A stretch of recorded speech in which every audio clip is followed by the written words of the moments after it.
Hello friends, कैसे हो आप। मैं हूं देव कुमार। आशा करता हूं कि आप ठीक हो। आज मैं आया हूँ एक नया टॉपिक लेके। एंड तक बने रहिएगा। ठीक है, तो चलिए शुरू करते हैं।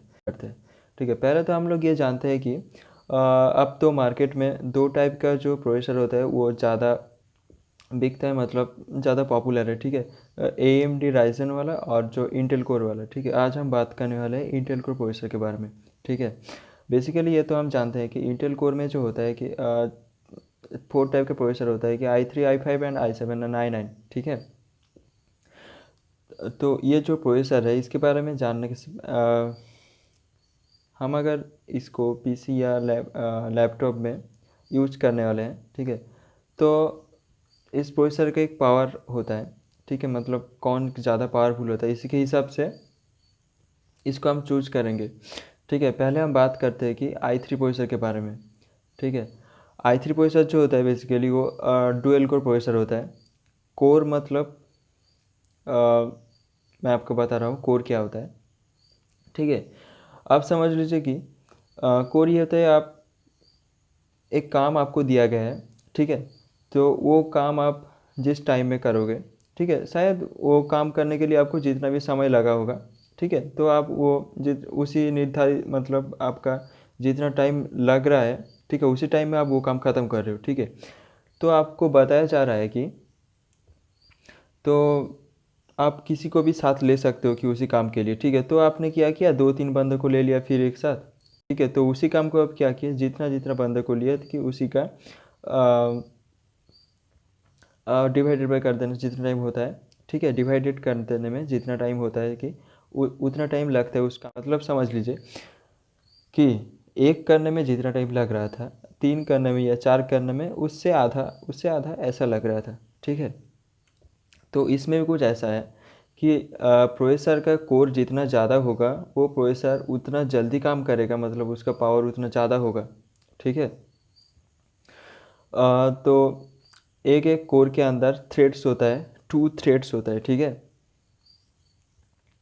तो ये जो i3 प्रोसेसर है, ठीक है, इसमें आप क्या काम कर सकते हो कि डेली कंप्यूटिंग के लिए ये यूज हो सकता है, मतलब। और क्या होता है कि web browser, office entertainment, software media, लो एंड गेम, ऐसे कुछ काम आप कर सकते हो इसमें। ठीक है, मतलब इसमें ज़्यादा प्रेशर नहीं डालना है आपको। इसलिए क्या होता है, टीपी होता है ना, ये बहुत कम होता है। मतलब टीटीपी मतलब होता है थर्मल डिज़ाइन पावर। ठीक है, मतलब एक प्रोसेसर काम करने के लिए वो कितना पावर चाहिए होता है और कितना हीट जनरेट करता है। ठीक है, उसी को टीटीपी कहते हैं, मतलब ये इतना वाट हीट जनरेट करता है। और इस प्रोसेसर को ठंडे रखने के लिए एक कूलिंग सिस्टम होना ही चाहिए। ठीक है, हर एक लैपटॉप में कूलिंग सिस्टम है और वो जो फ्रेश होना चाहिए। ठीक है, नहीं तो ऐसा होता है कुछ कुछ लैपटॉप में ऐसा होता है कि कूलिंग सिस्टम सही नहीं होता तो प्रोसेसर जल्दी गर्म हो जाता है, तो काम करने में बहुत दिक्कत होती है।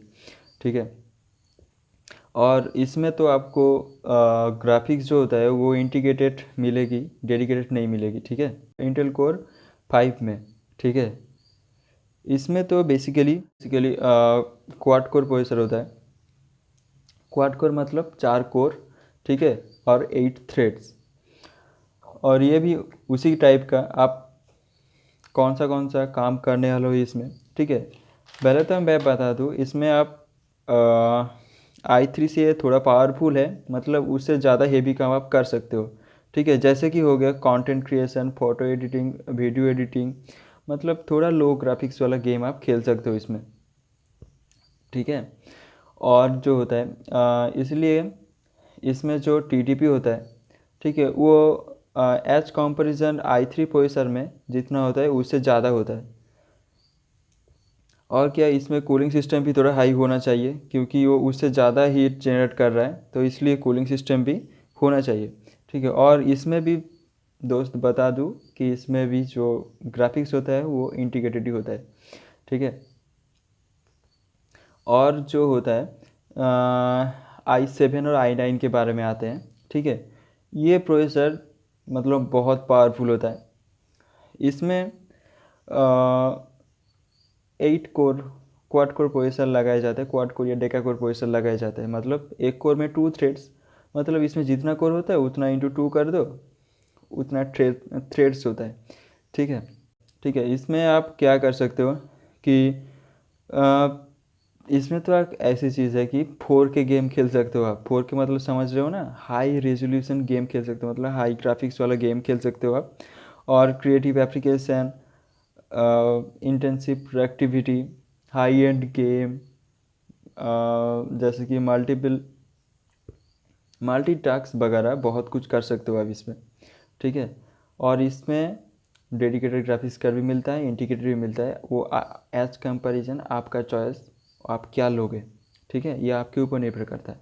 ठीक है, इसका जो TDP होता है वो बहुत ही ज़्यादा होता है as comparison i3 and i5। ठीक है, और ये बहुत ही ज़्यादा हीट जनरेट करता है। कभी कभी तो एक एक डेस्कटॉप में दो दो कूलिंग सिस्टम लगा पड़ता है i7 और i9 प्रोसेसर वाले डेस्कटॉप में। ठीक है, तो ये देख के आप खरीदेगा। और जो होता है, और आता है कि कैश मेमोरी के बारे में।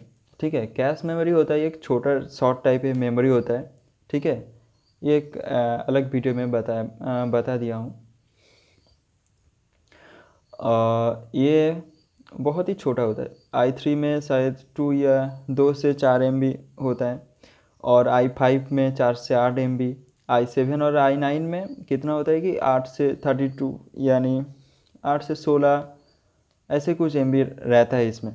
ठीक है, और ये जो क्लॉक स्पीड होता है, ठीक है, ये कैसा होता है, क्लॉक स्पीड ये होता है कि डेटा ट्रांसफरिंग कितना जल्दी हो सके। ठीक है, डेटा जो ट्रांसफ़र होगा एक कोर से दूसरा कोर, वो जितना, मतलब आप कितना जल्दी हो सके वो क्लॉक स्पीड के अंदर जाता है। ठीक है, i3 और मतलब लो पावर से हाई पावर तक ये जो क्लॉक स्पीड होता है वो बढ़ता जाता है। और इस जैसे कि आप एक कार में जल्दी जाने के लिए, ठीक है, बूस्ट मारते हो, मतलब स्पीड बढ़ा देते हो। ठीक है, तो ये जो क्लॉक स्पीड होता है, मतलब डेटा ट्रांसफरिंग जो स्पीड होता है, ये इसमें भी आप बूस्ट मार सकते हो। मतलब इसका जो स्पीड है, डेटा ट्रांसफर स्पीड, वो आप बढ़ा सकते हो। हाँ, बढ़ा सकते हो आप। ठीक है, तो इसका भी होता है, ये भी लो पावरफुल प्रोसेसर से हाई पावर प्रोसेसर में बढ़ता जाता है। ठीक है, तो इसमें आप ज़्यादा स्पीड लगा रहे हो तो ज़्यादा एनर्जी जाएगी। मतलब ये सोच रहे होगे कि आप ज़्यादा पावरफुल प्रोसेसर लोगे और बैटरी लॉन्ग ड्यूटी भी ज़्यादा होगा, तो ऐसा नहीं होने वाला है। आप ज़्यादा हाई पावरफुल प्रोसेसर ले रहे हो तो उसमें बैटरी तो बहुत जल्दी ख़त्म होने वाला है। ठीक है, अब ये चीज़ बिल्कुल ध्यान रखिएगा। आशा करता हूँ कि ये वीडियो आपके लिए बहुत हेल्पफुल होगा। थैंक यू दोस्तों एंड तक देखने के लिए, और कमेंट करके ज़रूर बताइएगा वीडियो कैसा लगा है, और लाइक शेयर एंड सब्सक्राइब ज़रूर कर दीजिएगा। थैंक यू दोस्तों।